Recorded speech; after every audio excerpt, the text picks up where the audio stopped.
ఇందులో రాయబడినటువంటి మాటలను బట్టి మనం జ్ఞాపకం చేసుకుందాం. కొందరు ఆలస్యము అని ఎంచుకుంటూ ఉన్నారు.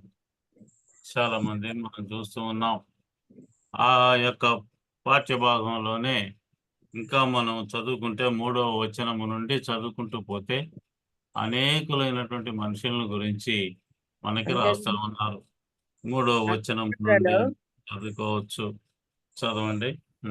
అంత్య దినములలో అపహాసకులు అపహసించు వచ్చి తమ స్వకీయ దురాశల చొప్పున నడుచుకొనుచు ఆయన ఆగమనం గూర్చిన వాగ్దానం మేమాయను పితరులు నిద్రించిన మొదలుకొని సమస్తము సృష్టి ఆరంభం ఉన్నట్లే నిలిచి ఉన్నదే అని చెప్పుచుందురు. మొదట మీరు తెలుసుకొనవలెను. ఏలయనగా పూర్వము నుండి ఆకాశముండెననియు నీళ్లలో నుండి నీళ్ల వలన సమకూర్చబడిన భూమియు దేవుని వాక్యం వలన కలిగిననియు వారు బుద్ధిపూర్వకంగా మరుతురు.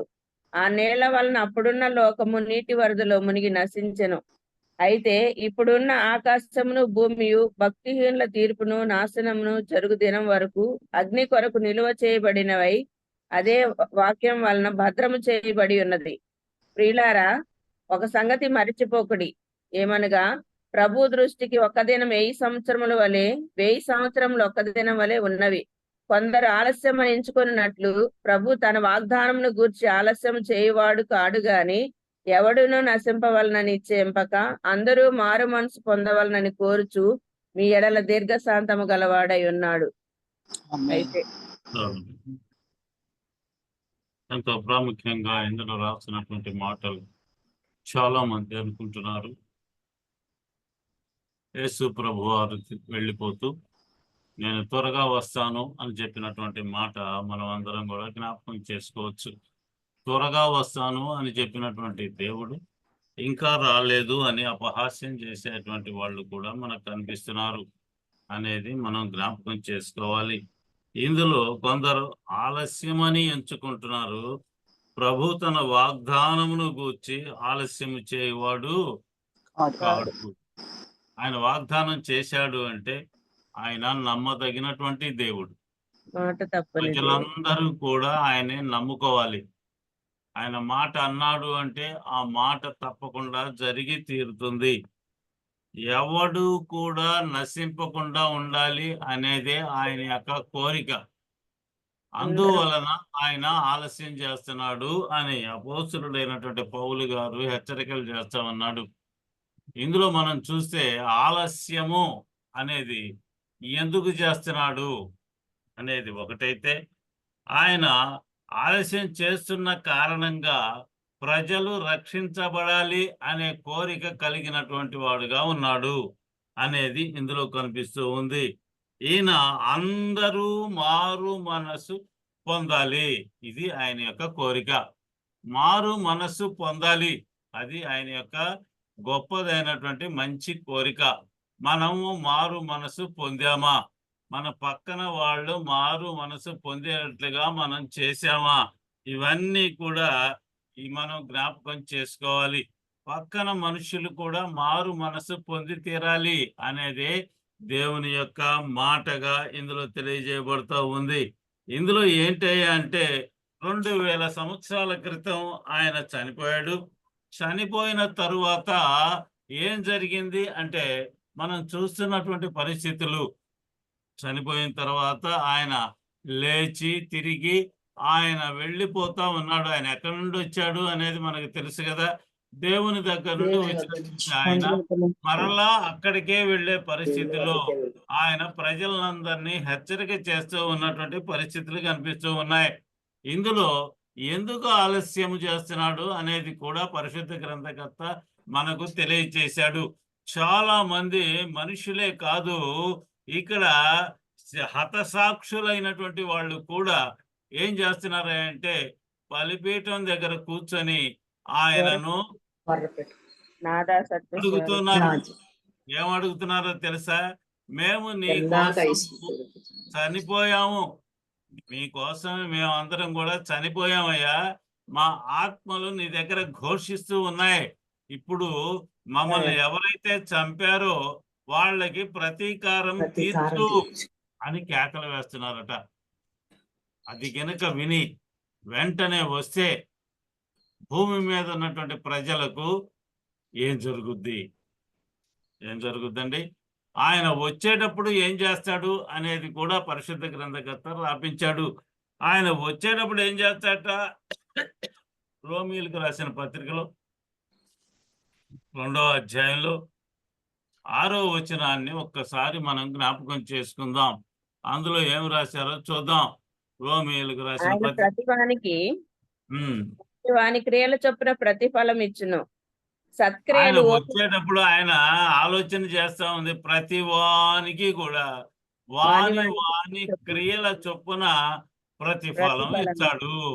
ఆయన ఇప్పుడు బయలుదేరి వచ్చాడు అనుకోండి, రక్షించబడనటువంటి వాడు అలాగే నశిస్తాడు కదా. ఆయన ఉద్దేశం ఏంటి? ఆ రక్షించబడకుండా ఎవడైతే ఉన్నాడో, మారు మనసు పొందకుండా ఎవడైతే ఉన్నాడో వాడిని రక్షించాలి. వాడు రక్షించబడిందాకా కూడా ఆయన ఆగాలి. అది ఆయన ధ్యేయం. భూమి మీద ఉన్నటువంటి మానవులందరూ కూడా రక్షణలోకి రావాలి, యేసు ప్రభువాన్ని నమ్మాలి అనే మాట అందులో కనిపిస్తా ఉంది. కాబట్టి సహోదరుడా, సహోదరి, ఆలోచించాల్సింది ఏందయ్యా అంటే, ప్రతి ఒక్క మనిషి కూడా మారు మనసు పొందిన దాకా కూడా, అంటే యేసు క్రీస్తు వారు ప్రభువు, రక్షకుడు అని అందరికీ తెలియజేయబడాలి. అందరూ కూడా ఆ మాట విని నమ్మాలి. అప్పటిదాకా కూడా ఆయన ఆలస్యం చేస్తా ఉంటాడు అనేది మనం గ్రహించాలి. ఇప్పటికి మనం ఆలోచన చేస్తా ఉంటే చాలా మంది ఆయన్ని రక్షకునిగా అంగీకరించే పరిస్థితుల్లో లేరు. కారణం ఏంటి అనేది మనం చూస్తే, ఎప్పుడు ఆయన వస్తాడు అంటే, ఆయన బహుమానాలు తీసుకొని రావాలి అంటే, ఒక బహుమానం నీకు ఇవ్వాలి అని ఆయన కోరుకుంటే, ఆ బహుమానం ఎప్పుడు ఇస్తాడు? పందెంలో గెలిస్తే ఇస్తాడు. గెలవకుండా మధ్యలో ఆగే పరిస్థితులు కనిపిస్తూ ఉన్నాయి. ఇప్పుడు మనం పరిశీలన చేస్తే, మనం ఒక ముఖ్యమంత్రిని మనం పరిశీలన చేయొచ్చు. ఆ ముఖ్యమంత్రి ఒక హుకుం జారీ చేశాడు, ఎవరు కూడా అన్ని పూజలు చేయొచ్చంట, కానీ యేసుక్రీస్తును గూర్చి ప్రార్థన ఇంట్లో కూడా చేయటానికి వీలు లేదు అనే శాసనాన్ని అసెంబ్లీలో పెట్టేశాడు. ఇంట్లో కూడా ప్రార్థన చేయకూడదట. పేపర్లో కూడా వచ్చింది ఆ మధ్య. ఇంట్లో ప్రార్థన చేస్తే ఆయనకి నష్టమేమైంది? ఇంకొక విషయం కూడా మనకు తెలియాలి. పరిశుద్ధ గ్రంథాన్ని ప్రింట్ వేయటం ఆపేశారు. ఇప్పుడు ప్రింటింగ్ లేదు. పరిశుద్ధ గ్రంథకర్త అంటున్నాడు, యెహోవా మీకు దొరుకు కాలములో ఆయన వెదకుడి. ఇంకా ఆయన సమీపముగా ఉన్నప్పుడు ఆయన ఏం చేయాలట? వేడుకొనుడి. ఇదే రోజు వచ్చేసింది. ఆ రోజు మీకు దొరికే కాలం ఇంతటితో ఆగిపోయింది అనుకోండి, మీకు ఇవ్వాల్సినటువంటి ఆ స్థలము నిజంగానే వస్తుందా? ఆయన ఇవ్వాల్సినటువంటి ఇల్లు పూర్తిగా కన్స్ట్రక్ట్ అయ్యి ఉంటుందా? ఆలోచన చేశారా? నీకు ఇచ్చేటువంటి బహుమానం పూర్తిగా ఉంటుందా? ఉండనిస్తారా లోకంలో ఉన్నటువంటి వాళ్ళు? అంటే అర్థమైంది, లోకము యావత్తు కూడా అపవాది స్వాధీనంలోనికి వెళ్ళిపోవాలి. వెళ్ళిపోతే దేవుడిచ్చేటువంటి మహిమను మనం పొందలేకపోతాము. అదే వానికి కావాలి. ఆ సమయము వరకు, అంటే ఇక మారు మనసు పొందే అవకాశం ఇక మానవులకి లేనటువంటి పరిస్థితి. ఆ పరిస్థితి వరకు కూడా ఆయన ఎదురు చూస్తాడు. చెప్పి చెప్పి చెప్పి మారు మనసు పొందకుండా చనిపోయేటువంటి పరిస్థితి వస్తే ఇక వానికి చెప్పేదేముంది? మారు మనసు పొంది రక్షణ పొందేంత వరకు ఆయన ఆలస్యం చేస్తానే ఉంటాడు అనేది మనం చూడాలి. యెషయా గ్రంథకర్త అంటున్నాడు, ఆయన బయలుదేరి వస్తే ఆయన చేతిలో ఏముంటది? రాస్తున్నాడు 62వ అధ్యాయంలో 11వ వచనాన్ని మనం జ్ఞాపకం చేసుకుంటే, అందులో అంటున్నటువంటి ఒక చక్కని మాట కనిపిస్తా ఉంది. యెషయా గ్రంథము 62:11. ఆలకించుడి, ఆలకించుడి, భుదిగంతముల వరకు యెహోవా సమాచారము ప్రకటింపజేసి ఉన్నాడు. ఇదిగో రక్షణ నీ యొద్దకు వచ్చుచున్నది. ఇదిగో ఆయన ఇచ్చు బహుమానము ఆయన యొద్దనే ఉన్నది. ఆయన ఇచ్చు జీతము ఆయన తీసుకొని వచ్చుచున్నాడని సియోను నివాసులకు తెలియజేయుడి. పరిశుద్ధ ప్రజలనియు యెహోవా విమోచించిన వారని వారికి పేరు పెట్టబడును. అందులో అంటున్నటువంటి మాట, ఆయన రాబోతున్నాడు, ఆయన చేతుల్లో నీకు కావలసినటువంటి విషయాలన్నీ కూడా ఉన్నాయి. కాబట్టి ఎవడైతే చివరి వాడు కూడా రక్షించబడాలి అనే కోరిక కలిగి ఉన్నాడు, ప్రవచనం అది. ఇందులో అంటున్నటువంటి మాట, అందరూ కూడా రక్షించబడితే ఆయన మన కోసం తెచ్చే గిఫ్ట్లన్నీ కూడా పట్టరాని విధంగా ఉంటాయి. అసలు పెద్ద బండిలో వేసుకొని వస్తాడట మనకి అలాంటి గిఫ్ట్, ఒక్కొక్కరికి ఒక్కొక్కటి. అందులో అంటాడు సమాచారం ఏం చేసేట ఆయన ప్రకటిస్తూ ఉన్నాడు. ఆయన గురించినటువంటి సమాచారము అందరికీ తెలియాలి. సమాచారం ఈ రోజుల్లో ఆయన గురించినటువంటి సమాచారము ఎన్ని విధాలుగా పోతున్నాయి. మైకుల ద్వారా పోతున్నాయి, రోడ్ల మీద నిలబడి చెప్పే పరిస్థితులను బట్టి పోతున్నాయి, టీవీల్లో ప్రసంగాలు వస్తూ ఉన్నాయి. ఇంతమంది ప్రజలు కూడా దేవుని యొక్క మాటలు వినటానికి, ఆయన మన కోసం చేసినటువంటి రక్షణ త్యాగాన్ని మనం జ్ఞాపకం చేసుకునే పరిస్థితిని ఆయన మనకు కల్పించాడు. ఆయన రక్షించటానికి ముందుగానే ఆయన ఏం చేస్తున్నాడంటే, ఎవడు రక్షించబడ్డాడు, ఎలా రక్షించబడ్డాడు, ఆ రక్షించబడిన తర్వాత తను ఏం చేస్తున్నాడు, ఏమి చేశాడు అనే దాని మీద నీకు బహుమానం ఉంటుంది. నువ్వు రక్షించబడ్డావు, బాగానే ఉంది, కాబట్టి దేవుని దగ్గరికి వెళ్ళావు. మరి నీకు బహుమానం ఎక్కడుంది? ఇంకక్కడ బహుమానం కావాలి అంటే ఏదో ఒక పని నువ్వు చేయాలి, అప్పుడే బహుమానం వస్తుంది. అంటే నువ్వు రక్షించబడటమే కాదు, ఏదో ఒక పని చేయాలి. ఆ పని ఏంటి అనేది మనం ఇప్పుడు తెలుసుకొని తీరాలి. ఇందులో ప్రకటన గ్రంథకర్త మనకు తెలియజేస్తానే ఉన్నాడు. మనం చదువుకుంటూ పోతే 2వ అధ్యాయం 23వ వచనంలోను, 22వ అధ్యాయము 12వ వచనంలోను రాయబడతా ఉంది.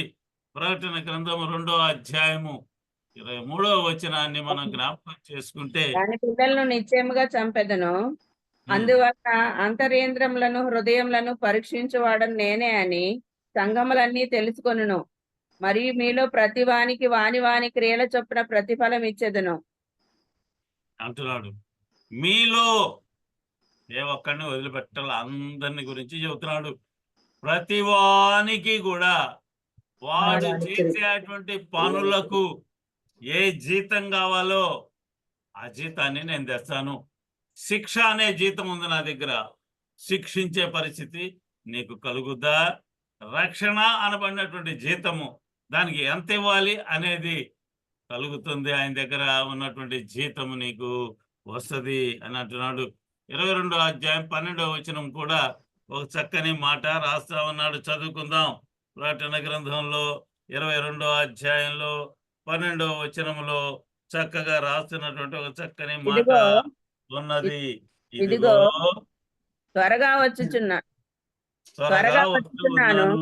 వాని వాని క్రియల చొప్పున ప్రతి వానికి ఇచ్చుటకు నేను సిద్ధపరిచిన జీతం నా యొద్ద ఉన్నది. నేను అల్ఫయు ఒమేగయు, మొదటి వాడను కడపటి వాడను, ఆదియు అంతమునై ఉన్నాను. జీవవృక్షమునకు హక్కు గలవారై గుమ్మముల గుండా పట్టణంలోనికి ప్రవేశించినట్లు తమ వస్త్రములను ఉతుక్కొని వారు ధన్యులు. చాలమ్మా, చాలు. ఇందులో అంటున్నాడు ఎంత గొప్పగా, ఇదిగో నేను త్వరగా వస్తా ఉన్నాను అనే మాట రాస్తున్నాడు. త్వరగా అనేది ఎంతకాలం?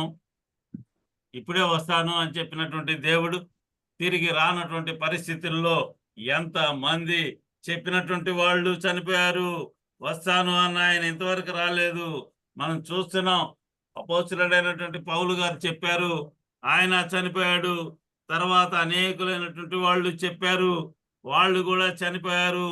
కాలం అయితే గతించిపోతా ఉంది, ఆయన వచ్చేటట్టే లేడు అని చాలా మంది కొన్ని ప్రశ్నలను సంధిస్తూ ఉంటారు. మనం చదువుకున్నటువంటి పరిస్థితుల్లో ఇందులో అంటున్నాడు, వస్తాను అని చెప్పినటువంటి దేవుడు ఆయన మనకు స్థలము సిద్ధపరచడానికి వెళ్ళాడు. మనము అంటే ఎంతమందికి ఆయన స్థలం సిద్ధపరచాలి? రక్షించబడతా ఉంటే వాళ్ళకు ఒక స్థలము, ఆయన దగ్గరికి వెళ్ళాము అంటే ఒక స్థలం ఉండాలి మనకి. రక్షించబడితేనే ఒక స్థలం ఉంటుంది. కానీ ఆ స్థలములో కట్టబడేటువంటి గృహము ఎలా ఉంది అనేది మనం చూడాలి. మనకైతే స్థలం, అందరూ రక్షించబడ్డాం. మనం చేసే పనులను బట్టి అక్కడ మనకి ఏర్పాటు చేసేటువంటి ఇల్లు ఎలా ఉంది అనేది చూడాలి. ఆ ఇల్లు మనం భూమి మీద చేసేటువంటి క్రియలను బట్టి మనకు అక్కడ ఏర్పాటు చేయబడుతుంది. ఇక్కడ మనం చూస్తున్నాం భూమి మీద కూడా చిన్న చిన్న పూరి గుడిసెలు ఉన్నాయి, రేకులతో కట్టినవి ఉన్నాయి, డాబాలు ఉన్నాయి, పెద్ద పెద్ద బిల్డింగులతో కట్టుకున్నటువంటివి ఉన్నాయి. ఎందువలన అంటే వాళ్ళని దేవుడు ఆశీర్వదించిన విధానాన్ని బట్టి ఆ విధంగా ఉంటది. ఇక్కడ మనం చేసే ప్రతి క్రియకి కూడా అక్కడ మనకి గోడ మీద ఒక ఇటుక పెట్టబడుతూ ఉంది అని భక్తులు తెలియచేస్తా ఉన్నారు. కాబట్టి సహోదరుడా, ఈ భూమి మీద మనం చేసేటువంటి క్రియలు, పనులు ఎలా ఉంటే మనకు అక్కడ ఒక మంచి గృహము కావాలని కోరుకుంటున్నావా? భూమి మీద మనం బ్రతికే ఎంతకాలమో మనకి తెలుసు. ఎంతకాలం అండి భూమి మీద బ్రతికేది? బాగా బలం ఉంటే 80 సంవత్సరాలు, లేకపోతే 70 సంవత్సరాలు. ఎప్పుడో రాశాడు ఆయన, మోషే గారు రాసింది. ఆ మోషే గారు ఎంతకాలం క్రితం రాశాడో అప్పటి నుంచి ఇప్పుడు దాకా అన్నేళ్ల దాకా బతుకుతున్నారా? 70 సంవత్సరాలే బతుకుతున్నాము మనం. అధిక బలం ఉంటే 80 అని చెబుతూ ఉంటే ఈ లోపుగానే మరి ఎలా చనిపోతున్నారు మనుషులు? చనిపోతే పరిస్థితి ఏంటి? మనం అక్కడికి వెళ్ళే పరిస్థితి ఉందా? రక్షించబడినటువంటి పరిస్థితులు మనకు ఉన్నాయా అనేది ఇందులో కనిపిస్తూ ఉంది. చూస్తే పరిశుద్ధ గ్రంథంలో మనము కీర్తనకారుడు రాసినటువంటి 90వ అధ్యాయంలో 4వ వచనాన్ని మనం చదువుకుందాం ఒక్కసారి. 90వ కీర్తన 90వ కీర్తన. ఈ దృష్టికి 1000 సంవత్సరములు గతించిన నిన్నటి వలెనున్నవి, రాత్రి అందలి ఒక జాము వలెనున్నవి. ఏం చెబుతున్నాడు అందులో? కీర్తనకారుడు రాసినటువంటి మాట, దేవుని దృష్టికి ఒక దినం ఎలా ఉందట? 1000 ఉంది. ఒక సంవత్సరం లెక్కేస్తే 1000 సంవత్సరాలు లెక్కగా కనిపిస్తా ఉంది. గతించిన కాలం ఎలా ఉందట? నిన్న కనిపిస్తా ఉందట. అందువలన ఆయన పైకి వెళ్ళిన తర్వాత ఇదిగో వస్తాను అని చెప్పినటువంటి దేవునికి కాలము నిర్ణయం ఎలా ఉంది అంటే త్వరగా వస్తానని చెప్పిన దేవుడు ఇందులో కనిపిస్తున్నటువంటి మాట ఏందయ్యా? ఒక దినము ఆయన దృష్టిలో గడిచింది ఇప్పటికి, లేదంటే 2 దినాలే గడిచింది. ఇదిగో త్వరగా వస్తాను అని చెప్పిన ఆయన దృష్టికి 2 రోజులే గడిచింది అనే మాట ఇందులో తెలియజేస్తా ఉన్నాడు కీర్తనకారుడు. అలాగే మనం చదువుకున్నాం, ప్రకటన గ్రంథకర్త అంటున్నాడు 22వ అధ్యాయము 12వ వచనములో అంటున్నటువంటి మాట తప్పని దేవుడు, మారని వాడు కనుక తప్పక వస్తాడు. ఈ మాటల్ని మనం ఏంటి అంటే మన ప్రియ శిష్యుడు, దేవుని యొక్క శిష్యుడు, మన ప్రియుడు అయినటువంటి యోహాను గారు మాట్లాడుతున్నటువంటి మాట ఇందులో రాస్తూ ఉన్నాడు. కాబట్టి ఆయన వస్తాను అని చెప్పిన దేవుడు వస్తాడు. కానీ ఆయన దృష్టిలో ఈ కాలం అంతా కూడా ఒక రోజులాగుందో, ఒక సంవత్సరం లాగా ఉందో, ఇదిగో వస్తాను అని చెప్పిన దేవుని దృష్టిలో ఎలా ఉంది ఈ కాలము అని మనం గమనించలేము. ఆయన దృష్టిలో పరిస్థితి మనం గమనించే పరిస్థితులు ఉండవు. కానీ ఆయన వచ్చేటప్పుడు మాత్రము అతి భయంకరమైనటువంటి పరిస్థితులు మనకు కనిపిస్తూ ఉంటాయి. రాయబడినటువంటి మాట మనకు తెలుసు కదా. తెస్సలోనియులకు రాసినటువంటి మొదటి పత్రికలో 4వ అధ్యాయంలో 15వ వచనము నుండి 18వ వచనం వరకు మనం చదువుకుంటూ పోతే అందులో కొన్ని మాటలు కనిపిస్తూ ఉన్నాయి. ఏం రాస్తున్నాడో చదువుకుందాం. మేము ప్రభు మాటను బట్టి మీతో చెప్పున్నదేమనగా, ప్రభు ఆగమన పర్యాంతం సజీవులమై నిలిచిండు మనము నిద్రించిన వారి కంటే ముందుగా ఆయన సన్నిధికి చేరము. ఆర్భాటముతోనూ ప్రధాన దూత శబ్దముతోనూ దేవుని బోరతోనూ పరలోకము నుండి ప్రభు దిగి వచ్చును. క్రీస్తునందుండి మృతులైన వారు మొదట లేతురు. ఆ మీదటి సజీవులమై నిలిచుండు మనము వారితో కూడా ఏకముగా ప్రభువును ఎదుర్కొనుటకు ఆకాశ మండలమునకు మేఘం మీదికి కొనిపోబడదుము. కాగా మనము సదాకాలం ప్రభుతో కూడా ఉందుము. కాబట్టి మీరు ఈ మాట చేత ఒకరినొకడు ఆదరించుకొనుడి. ఆమేన్. ఈయన ఏం మాట్లాడుతున్నారంటే తెస్సలోనికీయులకు సంఘానికి రాస్తూ మనము ఈ విధంగా చేస్తాము అని చెబుతున్నాడు. అంటే అర్థం ఏంటి? మన కాలంలోనే ప్రభు వస్తాడు అని ఆయన అర్థం. మన కాలంలోనే వస్తాడు. ఎందుకంటే ఎంత నమ్మకంగా చెబుతా ఉన్నాడు ఆయన. పౌలు గారు రాసినటువంటి ఈ మాట, ఇదిగో ప్రభు రాకడ వరకు సజీవులమై నిలిచి ఉండేట్లుగా మనము చెబుతున్నాడు. ఇందులో సజీవులుగా ఆయన రాకడ వరకు కూడా మనం సజీవులుగా ఉంటాము అని చెప్పుకుంటున్నటువంటి మాట అందులో కనిపిస్తుంది. అంటే ఎంత నమ్మకంగా చెబుతా ఉన్నాడు. ఆయన వచ్చేటువంటి పరిస్థితి కూడా ఎలా రాయబడతా ఉంది. రాయ్యా అని అంటున్నారు, కానీ వస్తే పరిస్థితి ఏంటి? మన చుట్టూ ఉన్న వాళ్ళ యొక్క పరిస్థితులు ఎలా ఉన్నాయి? నీ రక్త సంబంధికులు రక్షణలో ఉన్నారా?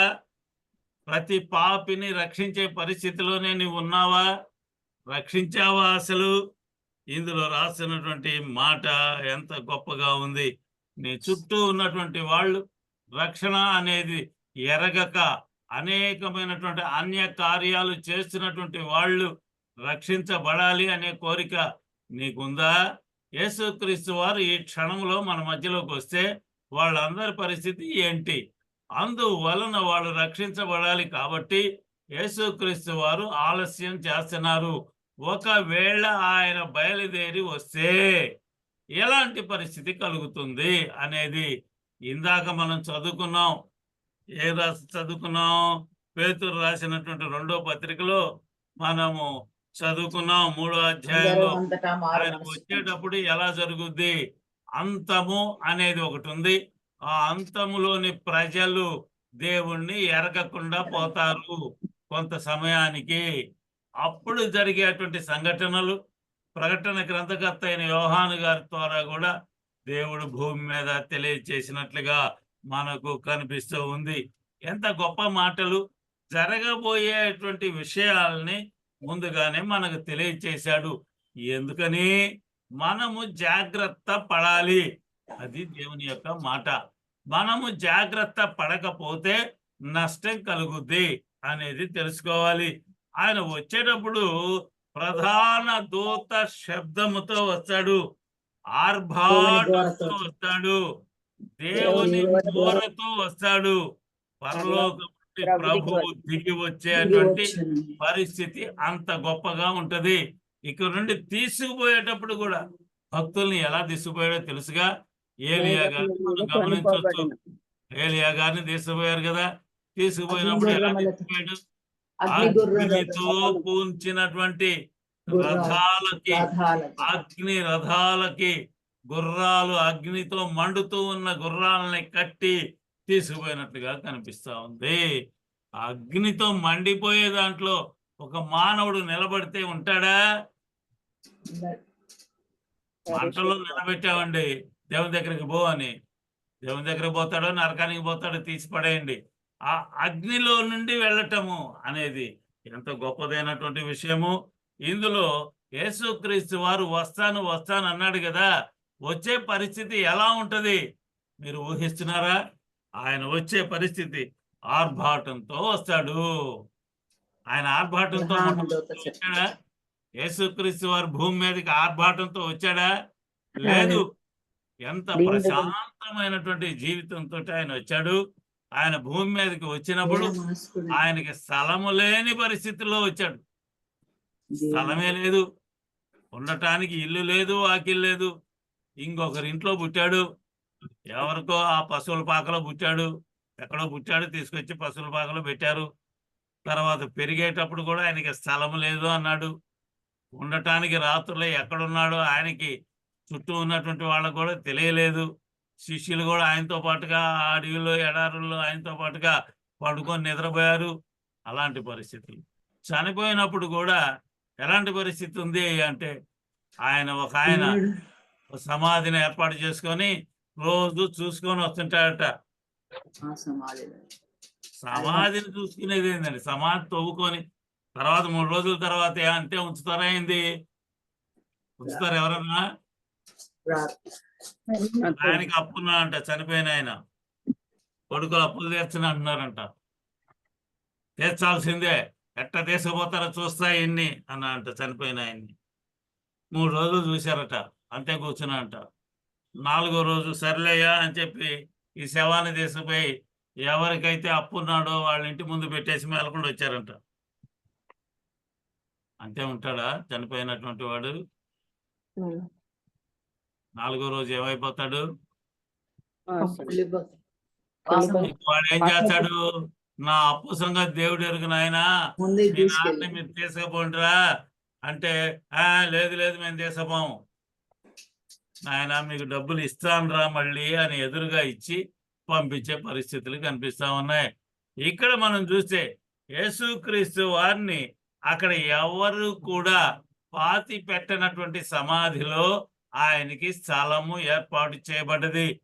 అది కూడా ఇంకొకరి సమాధి, ఇంకొకరి సమాధిలో ఈయన బండేయటం. ఎంత భయంకరమైనటువంటి పరిస్థితిలో ఆయన వచ్చాడు భూమి మీదకి. అలాంటి దేవుణ్ణి నమ్మండి అయ్యా అని చెబుతూ ఉంటే ఒక్కళ్ళు కూడా ముందుకు రావటం లేదు అనేది గమనించాలి. ఇందులో రెండవసారి ఆయన వచ్చేటప్పుడు మాత్రం ఆర్భాటంతో వస్తాడు. ఆర్భాటము అంటే జనం అందరూ చూస్తూ ఉన్నప్పుడు ఆహా ఏంట్రా ఈ గొప్పతనం అని అనుకోవాలా. మొట్టమొదట్లో వచ్చినప్పుడేమో అంత పేదరికంలో వచ్చాడు, ఇప్పుడేమో ఆర్భాటంగా వస్తున్నాడు అని ఆశ్చర్యపోయేటువంటి పరిస్థితులు. పక్కనే ప్రధాన దూత శబ్దం చేస్తాడు. ఎలాంటి శబ్దము అంటే ఆ శబ్దానికి యేసుక్రీస్తు వారి యొక్క మాట మాట్లాడినప్పుడు ఎలా ఉందట? సముద్రము ఘోషిస్తూ ఉన్నది, అంత గొప్ప శబ్దం వస్తుంది. ప్రధాన దూత శబ్దం చేసినప్పుడు కూడా అంతకంటే ఎక్కువ వస్తాయి. పక్కనున్నారు దూతలు, వాళ్ళు ఒకళ్ళు కేకేస్తేనే అట్టుంటే మిగిలిన వాళ్ళు కూడా కేకేస్తారు కదా. ఇదిగో రక్షకుడు భూమి మీదకి రాబోతా ఉన్నాడు, అది కేక. నీవు రక్షించబడ్డావా? ఇంకా సమయం లేదు, నీకు అయిపోయింది, నీకు ఇచ్చిన సమయం. ఇంకా మారు మనసు అంటానికి నీకు సమయమే లేదు. చెప్పుకుంటున్నావేమో నేను ఇంకా సేవ చేస్తా అని, చేసే సమయం దాటిపోయింది అనే పరిస్థితి వస్తుంది. అప్పుడు ఏం చేస్తావు నువ్వు?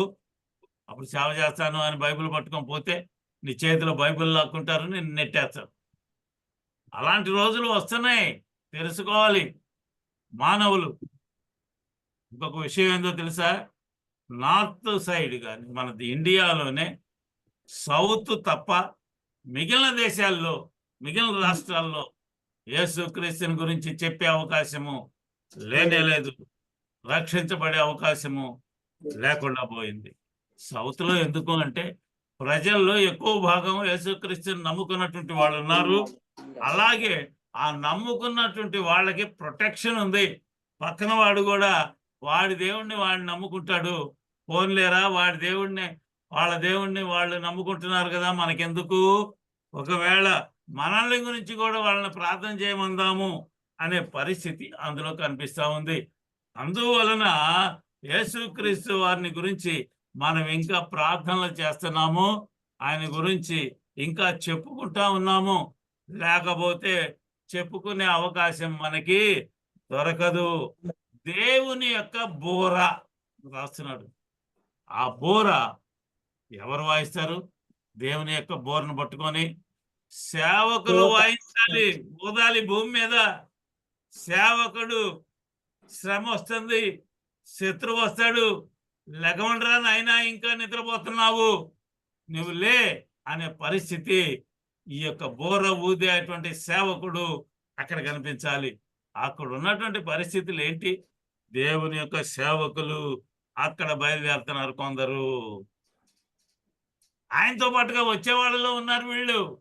అందులో రాస్తున్నాడు కదా, ప్రభువు దిగి వచ్చేటప్పుడు క్రీస్తు నందుండి మృతులైన వారు మొదట లేస్తారు, ఆ మీదట సజీవులమై నిలిచి మనము ఆ వారితో వారితో ఏకంగా కూడా ప్రభువుని ఎదుర్కొనుటకు ఏకముగా ప్రభువుని ఎదుర్కొంటాము.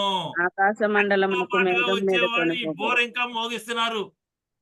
సేవకుడైనటువంటి వాడు దేవుని దగ్గరికి వెళ్ళి ఆయనతో పాటుగా వచ్చేటప్పుడు ఇంకా బోర మోగిస్తానేమన్నాడు. ఓరి నాయన, ఇంకా రక్షణ పొందలేదా నువ్వు? ఎన్నిసార్లు చెప్పాము, మమ్మల్ని చంపిందాకా నీకు నిద్ర పట్టలేదే, శ్రమలు పెట్టిందాకా కూడా నీకు నిద్ర పట్టలేదే, నీవు రక్షణ ఎప్పుడు పొందుతావు? దేవుడు భూమి మీదకి రాబోతున్నాడు కదా, పరలోకము నుండి ప్రభువు దిగి వచ్చును. ఊరకనే వస్తాను అని చెప్పిన దేవుడు ఊరకనే వస్తాడా? నీకు సమయం ఇవ్వలేదా దేవుడు? ఎంత గొప్పగా రాస్తున్నాడు. వచ్చేటప్పుడు బహుమానం ఏంటి నీకు తెచ్చేది?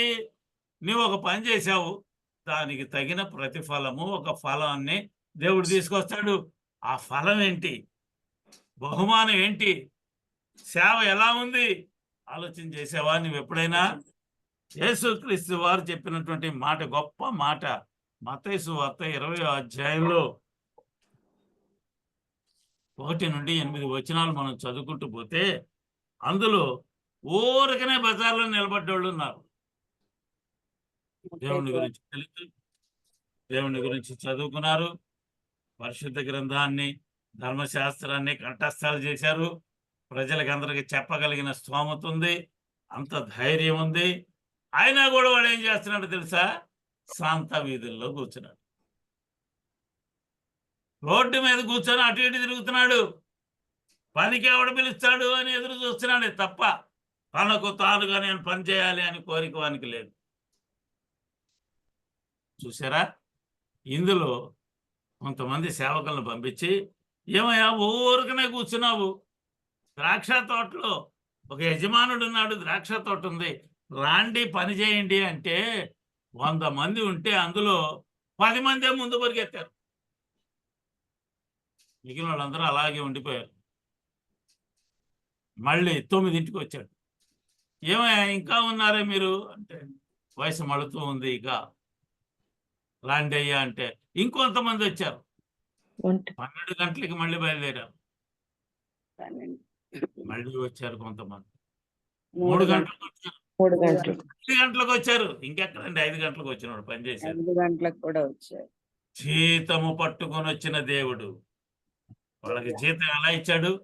పేతురు గారు అడుగుతున్నాడు, మేము సమస్య ఇంటి పెట్టామయ్యా, ప్రాణాలను కూడా తెగించామయ్యా, నీకోసం నేను తిరగబడి తలకాయ కిందకు పెట్టించుకొని సిలువ వేపించుకున్నానయ్యా, నాకేంది జీతం?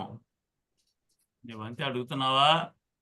నేను ఉద్యోగం మానేసుకున్నానయ్యా, మధురం కట్టుకున్నానయ్యా, ఇదిగోనయ్యా జనం ఎవరు రావట్లేదయ్యా, ఒకరో ఇద్దరు వస్తున్నారయ్యా, వాళ్ళకి చెప్పటానికి నాకు మనసు రాక మెలకడు కూర్చుంటున్నానయ్యా, ఇది చెబుతున్నావా? ఇంతేనా నువ్వు చెప్పేది? రక్షించబడే మార్గం నువ్వు ఏం చేసావు? దేవుని గురించి చెప్పే మాటలు ఏం చెబుతున్నావు? ఆలోచన చేసావా? రిటైర్ అయిన తర్వాత అయినా సరే దేవుని మాటలు ప్రజలకు తెలియజెప్పాలి కదా. నీ సమయము దేవుడిచ్చాడు. యవన ప్రాయంలో నా కాడి మొయ్యన్న ఆ మాటను మొట్టమొదట్లో వచ్చినటువంటి వాళ్ళు చేశారు. పరుగు పందెం పరిగెత్తవు. ఎలా పరిగెత్తుతున్నావు నువ్వు? వంకర టింకరగా పరిగెత్తున్నావా? వెనకోళ్ళను చూసుకుంటూ పరిగెత్తున్నావా? ముందు నీ గమ్యాన్ని చూసుకుంటూ పరిగెత్తున్నావా? ఆలోచన చేసావా? ఎప్పుడైనా చూసావా? నీ గమ్యంలో, నీ పరిస్థితిలో దేవుని యొక్క మాటలు తెలియజేయటానికి సేవకునిగా ముందుకు పరిగెత్తే పరిస్థితి నీకు ఉంటే, వారికి జీతం ఎలా ఇచ్చాడో తెలుసా? మొదటలో ఒప్పందం, పేతురుతో ఒప్పందం, అడిగితే ఒప్పందం, అడగకుండానే నేను సేవ చేస్తా, ఏం పర్లేదా, నువ్వు ఇస్తే అయ్యి లేకపోతే లేదా, 5ంటికి వచ్చాను, నువ్వేమిస్తావు? ఊరికనే ఉన్నాను కాబట్టి వచ్చి సేవ చేస్తాను అనేవాళ్ళు. దేవుడు వాళ్ళని మెచ్చుకుంటాడు కదా. వృద్ధాప్యంలో ఉన్నటువంటి వాళ్ళు పాటలు పాడుతూ ఉంటే ఎంత శ్రావ్యంగా ఉంటుందండి వాళ్ళు పాడుతుంటే. ఒక ఆయన వృద్ధుడు, 75-80 సంవత్సరాలు ఉంటాయి.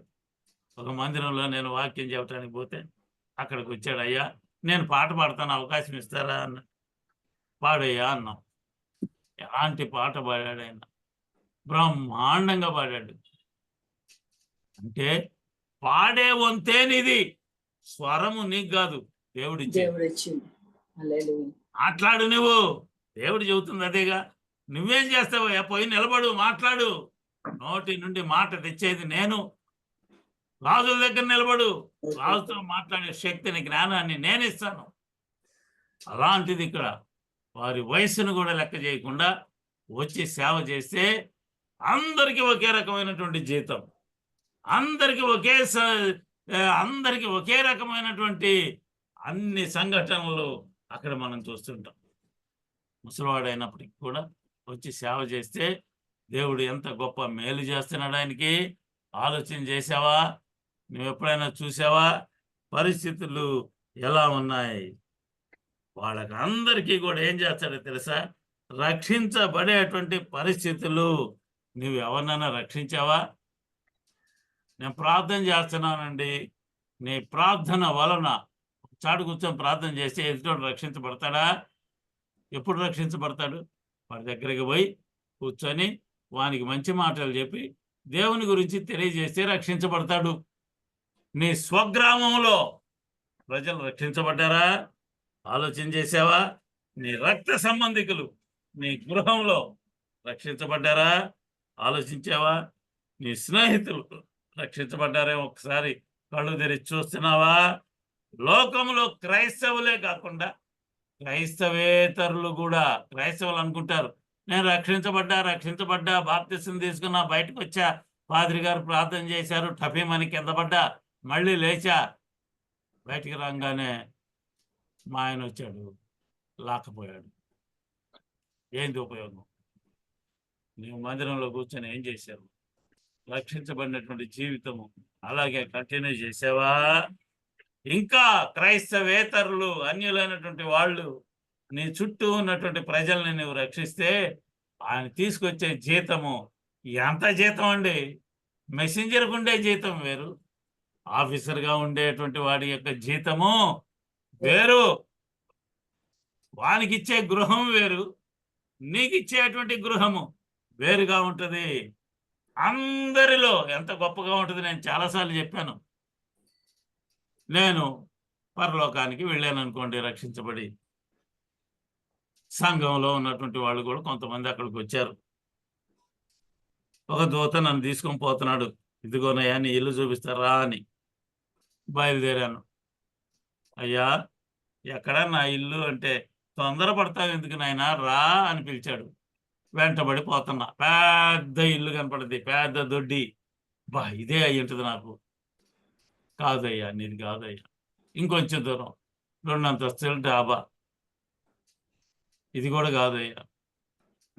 మామూలు డాబా, రేకుల ఇల్లు, పూరి గుడిసె. అన్నీ దాటి ఒక సందులోకి తీసుకుపోయి ఇంకా పూర్తిగాను ఒక ఇల్లు చూపించాడు. నా మాటలు విని భూమి మీద రక్షణ పొంది ఆ మార్గంలో నడుస్తున్నటువంటి వాడి ఇల్లేమో అదిగో మొట్టమొదట్లో ఉన్నటువంటి ఆ ఇల్లు. నేను అనుకుంటాను, ఆహా నా దగ్గర వాక్యం విన్నాయనికే ఇంత గొప్ప ఇల్లుందే, ఇక నాకెంత ఉంటుందో అని అనుకున్నా. తీరా అక్కడికి పోతే కప్పే లేదు. అంటే ఎదుటివానికి చెప్పటము, వాడి రక్షణ చూడటమే కానీ నా రక్షణ గురించి నేను ఎప్పుడైనా ఆలోచన చేశానా? లేదు.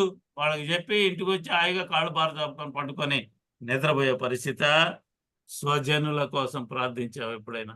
యేసుక్రీస్తు వారు అదే కదా చేసింది.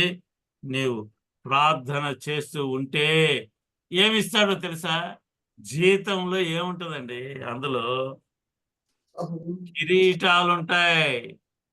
రాసినాడు కిరీటం, అక్షయ కిరీటము. అంటే మనకి అందరికి చాలాసార్లు విన్నయ్యే ఇవి కిరీటాలు. అక్షయము అంటే ఎందుకు ఇస్తారు అది? కొరింథీయులకు రాసిన మొదటి పత్రికలో 9వ అధ్యాయంలో 25వ వచనాన్ని మనం చదువుకోవచ్చు. 24, 25లో ఈ కిరీటాలు వింటా ఉన్నప్పుడే కాదు, తర్వాత కూడా మనం గుర్తు పెట్టుకుంటాం. మన వాళ్ళు గుర్తు పెట్టుకున్నాడు చాలా మంది. ఎందుకో తెలుసా ఈ కిరీటం? పందెపు రంగమందు పరిగెత్తు వారందరూ ఆ పరిగెత్తిద్దరు గాని ఒక్కడే బహుమానం పొందునని మీకు తెలియదా? అటువలే మీరు బహుమానం పొందినట్లుగా పరిగెత్తుడి. మరియు ఆ, పందెములు పోరాడు ప్రతివాడు అన్ని విషయముల యందు మితముగా ఉండును. వారు ఆ, క్షయము కిరీటం పొందుటకు, మనమైతే అక్షయమను కిరీటం పొందుటకు ఖాయమైన ప్రయాసపడుతున్నాము. కిరీటము. ఆ కిరీటం పెట్టంగానే నశించబోదు. ఎందులోట? పందెములో పోరాటము. ఒక పందెం ఉంది. ఆ పందెములో పోరాటం ఉండాలి ఒకటి. అన్నిటిలో మితంగా ఉండాలి. అప్పుడు దేవుడు ఇచ్చేటువంటి ఈ కిరీటం. ఒక మనిషిని నేనున్నానండి, నాకు పందెంలో పరిగెత్తాను, విశ్వాసంలో నిలబెట్టాను, కల్పనా కథల వైపు పోలేదు, అన్ని రకాలైనటువంటి విషయాల్లో నేను ముందున్నాను. ఇందులో కిరీటాలు నాకు ఎన్ని రావాలా? అన్ని కిరీటాలు నేను ఏం చేసుకోవాలా? నా తల మీద పెట్టేది ఒక గుర్తింపే కదా. కిరీటం అంటే ఏంది? సింహాసనం మీద కూర్చోటానికి ఒక గుర్తింపు. కొంతమందిని పరిపాలించడానికి ఒక రాజ్యాన్ని ఇచ్చేటువంటి దేవుడు. ఇన్ని కిరీటాలు నేనేం చేసుకుంటాను అంటావా? ఎందులో ఎలాంటి కిరీటం నువ్వు పొందుతావో, దేంట్లో ముందున్నావో దేవుని దృష్టిలో. రెండవది ఆనంద కిరీటము. తెస్సలోనికీయులకు రాసిన మొదటి పత్రిక. సమయం లేదు కాబట్టి ఇవన్నీ మనం ఎన్నయ్యే కాబట్టి తెలుసుకుందాం. తెస్సలోనికీయులకు రాసిన మొదటి పత్రికలో 2వ అధ్యాయంలో 19వ వచనంలో అంటున్నాడు, విశ్వాసము కలిగేట్లుగా మనుషులను మార్చావు కాబట్టి అనగా నీకు ఆనందపడేటువంటి కిరీటం ఆ ఇస్తాను. నిరీక్షణ అయిన నాతో ఆనందమే పాటుగా పరలోకానికి నా సంఘస్థులందరూ వెంటొస్తే రొమ్మిరుసుకొని నడుస్తా. నేను ఎవరు రాలేదని తిరిగి చూశాను, నేను ఒక్కడనే పోతున్నాను. ఏముంటుంది ఆనందం? చూసారా? యేసుక్రీస్తు వారు గాడిద మీద పోతున్నారు. పిల్లలకి ఆకలేశారు, పెద్దలకి ఆకలేశారు, వాళ్ళ దగ్గర ఉండే వస్త్రాలు పడేశారు. ఎంత గర్వంగా ఉందండి ఆ గాడిద. అలాంటి గాడిద. ఎవరు ఆ గాడిద? మనమే ఆ గాడిద. వెనకున్నటువంటి వాళ్ళు విజిల్స్ వేస్తూ పలానా పలానా జై జై అనుకుంటా పోతా ఉంటే, పరలోకానికి ఎక్కిపోతా ఉంటే ఎంత గర్వంగా ఉంటది, ఎంత ఆనందంగా ఉంటది. ఇదిగోనయ్యా, నేను నా ద్వారా నీవు రక్షించుకున్నటువంటి నా సంఘం, ఇదిగో నీ సంఘము, అది నేను ఏర్పాటు చేసినటువంటిది. ఇక్కడ ప్రజలందరూ చూడండి, వీళ్ళందరూ కూడా రక్షించబడినటువంటి సంఘం. వాళ్ళందరినీ వెనకేసుకొని పోతే ఎలా ఉంటుంది? పెద్ద పెద్ద మీటింగుల్లో మాట్లాడితే రక్షించబడతారు జనం. వచ్చేది ఎవరండి ఆ మీటింగులకి? క్రైస్తవులేనా? విశ్వాసులేనా? విశ్వాసులే. వాడు మళ్ళీ రక్షించబడేది ఏంటండి? ఇంకా ఒక వ్యక్తి రక్షించబడ్డాడు, మాటలు వినటానికి వచ్చాడు, ఇంక వాడు రక్షించబడేది ఏంది? ఎప్పుడు రక్షించబడటం అంటే తెలుస్తుందో తెలుసా? వాని దగ్గరికి వెళ్ళినప్పుడు, వాని గృహాన్ని దర్శించినప్పుడు, మంచి మాటలు తెలియజేసినప్పుడు, యేసుక్రీస్తు వారు ఈ విధంగా రక్షణ మార్గాన్ని ఏర్పాటు చేశాడు అని చెప్పినప్పుడు వాడు రక్షించబడతాడు. అలాంటి పరిస్థితి ఉందా? నేను గొప్ప ప్రసంగికుణ్ణి అని చెప్పుకునేటువంటి వాళ్ళు ఆనందం వాళ్ళకు ఉంటుందా? వాళ్ళ వెనక ఈ మీటింగ్లో వచ్చిన లక్షల మంది వస్తారా? ఏమో చెప్పలేం.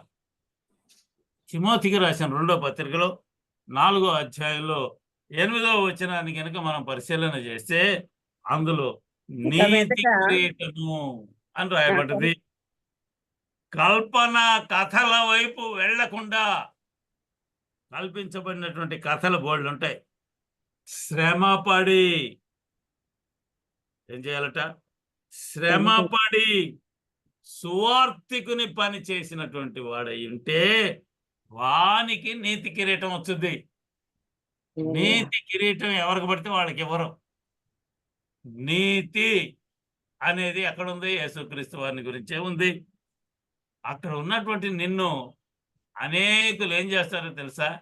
కల్పన కథలు. వాక్యం అక్కడ తీసుకుంటారు, ఓ బోరుని కథలు చెబుతారు.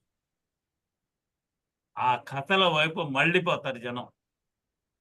పిల్లలు వస్తుంటారు కదా, ఆ పిల్లలకి రారా, ఆ పాదిరి గారు మంచి మంచి కథలు చెబుతాడు, నవ్విస్తాడు, రా అని చెబుతూ ఉంటారు. కల్పన కథల వైపుకు వెళ్లకుండా శ్రమపడి సువార్తికుని యొక్క పని చేయాలి. అనేది ఎవరైతే చేస్తారో వానికి నీతి కిరీటము అనబడినటువంటిది ఇవ్వబడుతుంది. ఇంకొకటి మహిమా కిరీటము. పేతురు రాసిన మొదటి పత్రిక 5వ అధ్యాయము 4వ వచనంలో రాయబడతా ఉంది. ఇందులో మందను కాపాడి కాచేవానికి ఇచ్చేటటువంటిది మహిమా కిరీటం. ఎందుకు ఇస్తారంటే ఒక మందను, యేసు ప్రభు వారి యొక్క మందను, గొర్రెలు పెట్టినటువంటి ఆ మందను కాచేవాడికి ఇవ్వబడేటువంటిది అని రాస్తా ఉన్నాడు. ఇంకొకటి జీవ కిరీటము. యాకోబు రాసిన పత్రికలో 1వ అధ్యాయం 12వ వచనంలో అంటున్నాడు, ఇందులో జీవాధిపతి అయినటువంటి ప్రభువు వాగ్దానం ఏందయ్యా అంటే శోధనను సహించినటువంటి వానికి జీవ కిరీటం ఇస్తాడు. ఎల్లప్పుడూ బ్రతకటానికి. నీ ఆత్మ అక్కడికి పోతే ఇక అక్కడే ఉంటది బ్రహ్మాండంగా. వెలుగులో నడుస్తూ అక్కడ చీకటి ఉండదయ్యా. ఇప్పుడు చీకటి పడితే నువ్వు ఎటు పోలేవు. చీకటి ఉండనటువంటి పరిస్థితి అక్కడ కనిపిస్తుంది. అన్నిటికంటే ఒక గొప్ప కిరీటం ఉందండి, మన ప్రభువు పొందినటువంటి కిరీటం. అది ఏం కిరీటం పొందాడు ఆయన? ముళ్ళ కిరీటం అండి. ఆయన ఏం కిరీటం పొందాడు? ముళ్ళ కిరీటం ఆయన పొంది మహిమా కిరీటాన్ని మనకిచ్చాడు. గొప్ప దేవుడు మన దేవుడు. ఎంత ధన్యత మనకిచ్చాడు. ముళ్ళ కిరీటం ఆయన పొందటం ఏంది, మహిమా కిరీటాన్ని ఆయన నమ్ముకున్నటువంటి వాళ్ళకి ఇవ్వటం ఏంది. ఎంత గొప్ప దేవుడు మనకి ఉన్నాడు. ముళ్ళ కిరీటం అంటే శ్రమల సందర్భంగా పొందేటువంటిది. మాదిరికరమైనటువంటి జీవితాన్ని ఏ వ్యక్తి అయితే జీవిస్తాడో వానికి ముండ్ల కిరీటానికి బదులుగా ఆయన ఇచ్చే కిరీటము మహిమా కిరీటము. ఈ కిరీటాలన్నిటినీ కూడా ఎప్పుడు ఇస్తాడు ఆయన? ఒకటి, బంధించబడినటువంటి వారికి విముక్తి కలగజేసినప్పుడు, పాపిని రక్షించే విధానాన్ని వారికి తెలియజేసినప్పుడు, ప్రతి రాతి హృదయము మాంసపు ముద్దగా చేసినప్పుడు, వాని అంధకారాన్ని, హృదయంలో ఉన్న అంధకారాన్ని వెలుగు వైపు నడిపించినప్పుడు, ప్రతి వాని యొక్క మోకాలు యేసు క్రీస్తు వారు ప్రభువు అని మోకాలు వేసినప్పుడు. సరే, యెషయా గ్రంథకర్త ముందే అంటున్నాడు 9వ అధ్యాయం 12వ వచనంలో మనం 9వ అధ్యాయం 2వ వచనంలో చదువుకుంటే, చీకటిలో ఉండేటువంటి వాళ్ళకి వెలుగు, మరణ ఛాయలు కలిగిన దేశంలోనికి మరణాన్ని తీసేటువంటి దేవుడు మన దేవుడు. ఇలాంటి వాళ్ళందరూ రక్షించబడాలి కాబట్టి ఆయన ఇంకా ఏం చేస్తున్నాడు? ఆలోచిస్తున్నాడు.